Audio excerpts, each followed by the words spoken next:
Welcome to One Word a Day. I'm Sophie, your pilot into the universe of Chinese. Let's come to the last three-side box imagery. And we have been talking about 内, inside, with 中, this separator of private to public space. And then we have this shape as the arrowhead that's entering the space. That means inside. And then we have a 柄 at the horizontal line, which is the biosphere. And the most important biosphere event or factor would be the sun. The sun provides us heat and energy and light. So all that represents this one horizontal line hovering over everything else, right? So this sense of something from up above, the top, the energy from out there, from the universe, right? From the space coming down to our private space. And that's our number third, 柄, because it's the developmental stage of the third, where you have all the energy resources you need to grow as a plant. Okay, now we have double enter or double arrowhead under one sky. How could that mean? And what does that mean? Okay, it means two. So yesterday we talked about the third, and today we come to two. Well, visually, we do have two of these, right? This arrowhead. It's pronounced as liǎng, and notice the big difference between traditional and simplified Chinese. Traditional have this one vertical line coming down.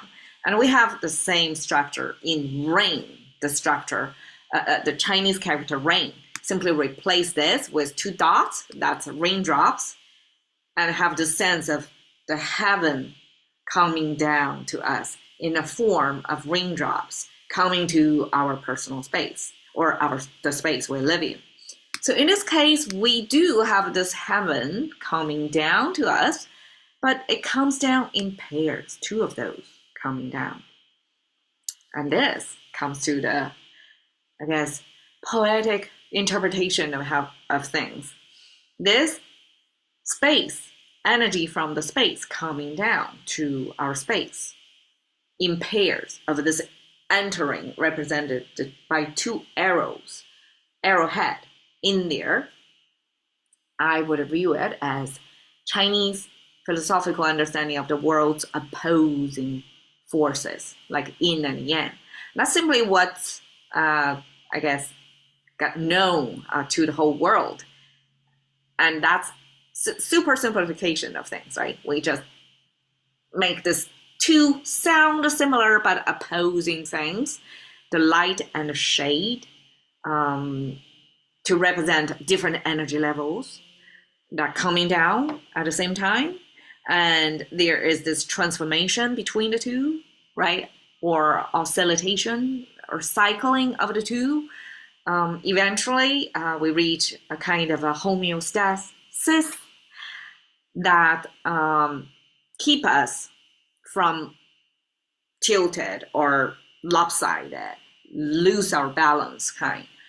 So Chinese from the beginning have the concept of like our world, if we want to view it, actually is a bipolar world, that we have this devil and angel at the same time in our head, right? So that's a Western popular culture's rendering of the opposing forces or voices, positive, negative, things like that.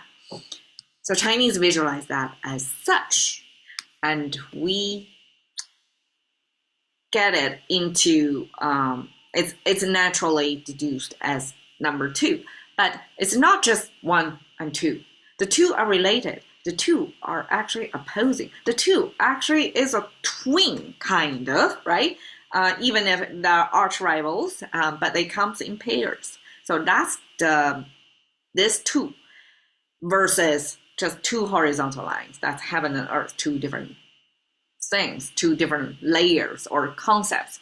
And I guess heaven and earth is part of heaven, right? So if you view who is the source, I mean, this one horizontal line is the starting point.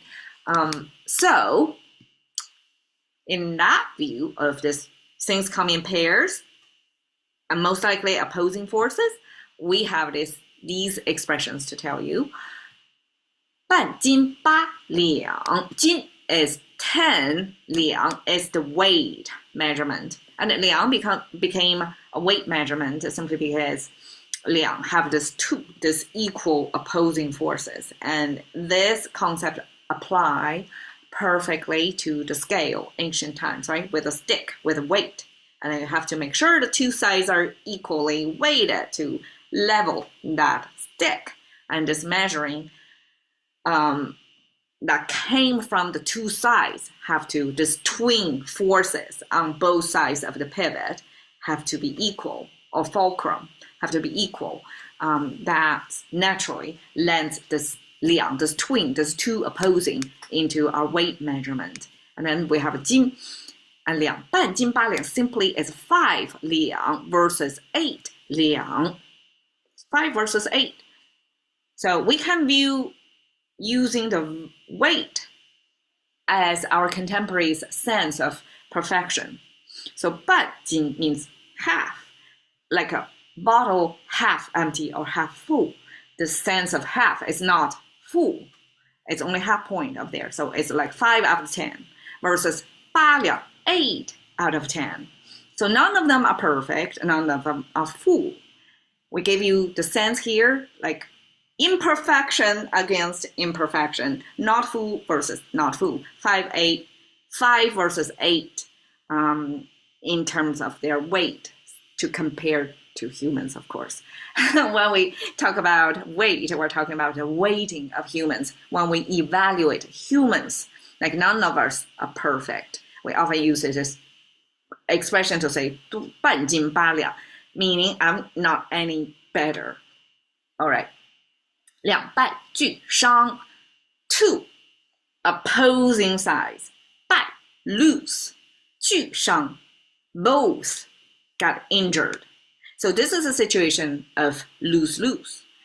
If you try to say a price war, which I guess Chinese manufacturer made in China were famous for because the competition was so high, and the one strategy would be you cut your price, kind of outprice your competitor. Whoever have the biggest cash pile probably will last longer and survive, kick the other opponent out.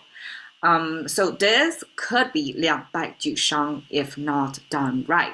So this is kind of a strategy to remind you the risk before you want to hurt your enemy. Check if you want to head into this lose-lose, both injured situation. All right. 模棱两可.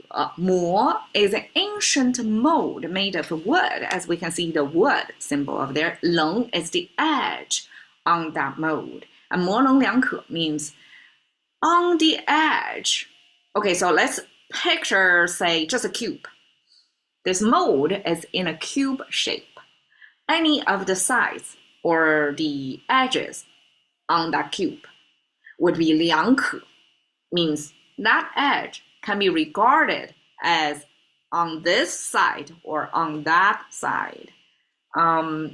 So it gives you the unique positioning of somebody on the edge that can interpret their intention, their belonging in two ways. They can belong to both camps. So 模棱两可 is a Chinese I guess, indirect way to say ambiguous. So somebody about something is not a yes or no, it's a maybe situation. So it's 两可, it's both sides. 可 means possibility. So both ways are possible. We're sitting right on that edge on the mold. So here is awesome butt views of a pair, 2 of zebras, to illustrate the concept of liǎng. Thank you for your time. See you another day.